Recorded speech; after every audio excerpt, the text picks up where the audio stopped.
preparing for the air brakes tests. Say this to the trooper. I will now set up for my air brakes tests. Put your chalk blocks out. Remember the acronym GEAR.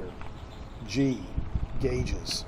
In order to properly complete your ABTs, you must begin the tests with a full tank of air. If you do not have a full tank of air, turn on your engine. Disengage the parking brake. Pump the air pressure down to below 100 psi.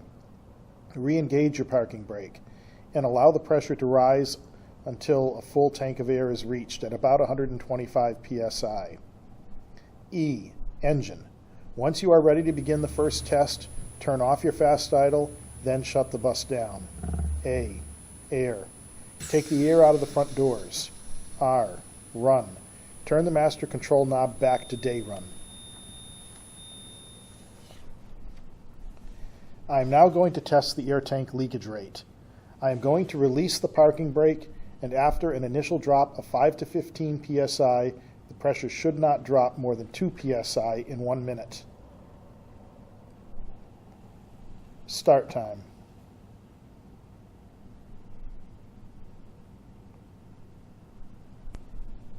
Stop time. After the initial drop of about 10 psi, there has been a leak of no more than 2 psi over the course of 1 minute. Therefore, this test has passed. I will now test the brake line leakage rate. I'm going to fully press and hold the service brake. After an initial drop of 5 to 15 psi, the pressure should not drop more than 3 psi over the course of 1 minute.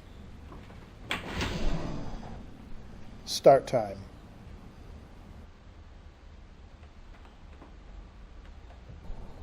Stop time. After the initial drop of about 10 psi, there has been a leak of no more than 3 psi over the course of 1 minute. Therefore, this test has passed. I will now test the low air warning light. I will pump the service brake until the light illuminates, which should occur at about 70 psi.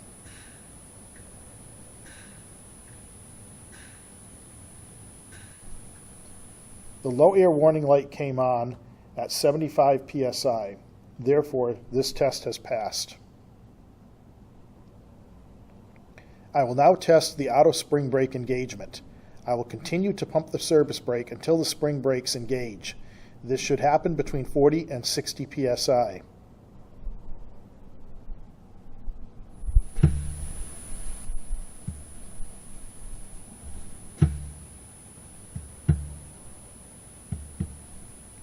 The emergency spring brakes engaged at 50 psi. I know they're the spring brakes because the parking brake knob will not stay depressed. Therefore, this test has passed. I will now test the rate of air pressure buildup. I will start my bus, turn on the fast idle switch to simulate normal operating conditions. The air pressure should build from 85 to 100 psi within 45 seconds.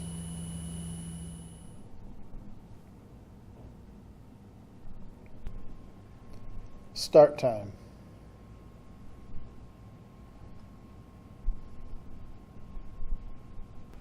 Stop time.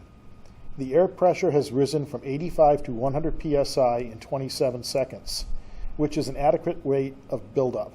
Therefore, this test has passed. I am now going to test the governor cutout. I will know it has cut out when the needles stop rising, which they should do at about 130 psi. The gauge needles have stopped rising at 130 psi, indicating that the governor has cut out. Therefore, this test has passed. I will now test the governor cut-in. I will release the parking brake and pump the air pressure down to exactly 100 psi. At this point, the governor should cut in and the air pressure will begin to build.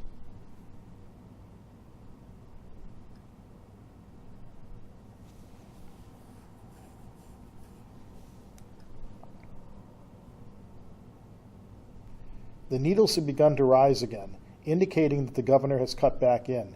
Therefore, this test has passed. I will now engage the parking brake. Wait for a full tank of air, turn off the fast idle, turn off the bus, and retrieve the chalk blocks.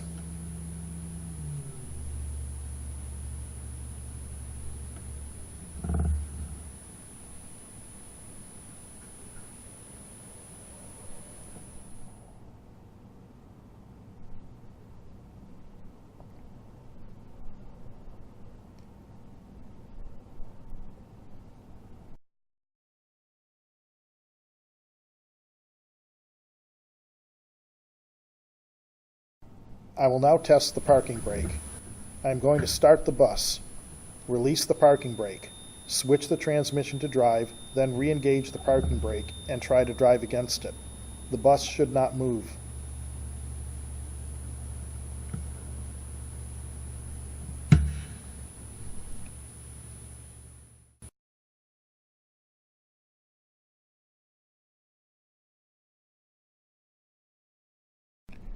The bus did not move while I was pressing the accelerator, so the parking brake is holding the bus.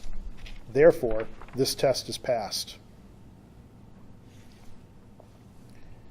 I will now test the service brake. I will accelerate the bus to 5 miles per hour and apply the service brake. The bus should not pull to the left or right and should stop within an adequate distance.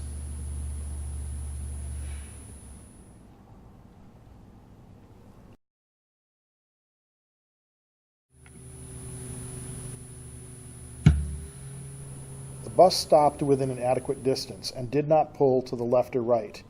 Therefore, this test is passed. This concludes my air brakes tests.